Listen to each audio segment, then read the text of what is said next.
Bonjour les CE1. Alors en ce jour de rentrée, je vous propose une petite révision sur la technique opératoire de la multiplication posée. On va donc se rentraîner à poser une multiplication. Je commence par une multiplication toute simple, 43 fois 2. Alors, 43 fois 2, là je l'écris en ligne, juste pour vous montrer une petite chose qu'on avait déjà expliqué en classe, c'est que 43 fois 2, c'est pareil que 40 fois 2 plus 3 fois 2.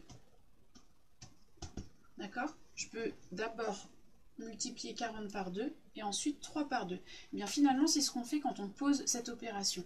Si je pose mon opération 43 fois 2, je mets bien les unités sous les unités, mon signe égal que je trace à la règle, normalement dans mon cahier.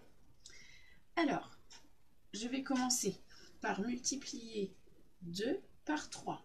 D'accord? Donc je dis 2 fois 3. Finalement, c'est ce que j'ai fait ici. 2 fois 3. Donc les unités avec les unités. 2 fois 3, maintenant on le connaît par cœur, ça fait 6. Et donc sous les unités, puisque j'ai multiplié les unités, j'écris 6. Ensuite, je vais multiplier mon 2 par les dizaines. C'est ce qu'on a écrit ici, 40 fois 2. 2 fois 4, ça fait 8. Et regardez, c'est finalement la même chose que 2 fois 40. Là, je vais écrire mon 8 ici, mais mon 8, il prend la place des dizaines. Donc en fait, c'est un 8 qui veut dire 80. D'accord? C'est pas un 8 qui veut dire 8 unités. C'est un 8 qui signifie 8 dizaines. Ce sont 2 fois 4 dizaines. 2 fois 4 dizaines, ça fait 8 dizaines. Donc 80. Donc si je lis mon nombre, 86.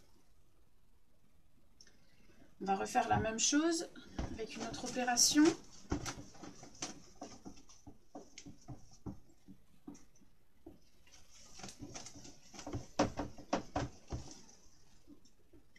« 56 fois 3. Je vais multiplier mes unités. 3 fois 6. 3 fois 6, ça fait 18. Je ne peux pas écrire 18 dans ma colonne des unités. Donc, 18, c'est une dizaine et 8 unités. Je vais écrire mes unités. Et ma dizaine, je vais la mettre dans la colonne des dizaines. Je la mets au-dessus. Maintenant, je regarde les dizaines. 3 fois 5 dizaines. 3 fois 5 dizaines, ça fait 15 dizaines. Mais je n'oublie pas que j'ai une dizaine à ajouter, ma dizaine du 18. Donc 15 dizaines plus une dizaine, ça fait 16 dizaines. Donc sous mes dizaines, il faut que j'en écrive 16. J'écris les unités, le 6. Et puis là, j'ai mon petit 1. Première étape, si vous souhaitez passer par là, j'ai mon petit 1 que je vais pouvoir ensuite rajouter là. Puisque là, 3 fois rien du tout, ça fait rien du tout. 1, 3 fois 0, plus une centaine. Donc là, j'ai une centaine. Là, j'ai écrit ma centaine ici, mais j'aurais pu directement l'écrire là, puisque je savais qu'il n'y avait rien. J'aurais pu directement écrire mes 16 dizaines.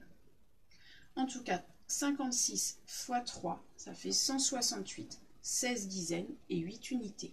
168. Je vous propose de vous entraîner en faisant les quelques opérations que je vous ai données dans votre cahier du jour. Essayez de bien repenser à cette méthode. Je pense bien aux unités et ensuite je pense bien en dizaines. 3 fois 5, c'est 3 fois 5 dizaines que ensuite j'écris sous les dizaines. Voilà pour cette petite leçon sur les multiplications. Je vous laisse vous entraîner. On continuera à s'entraîner jusqu'à la fin de l'année. Donc ne vous inquiétez pas, ça va venir peu à peu. Bonne journée à tous!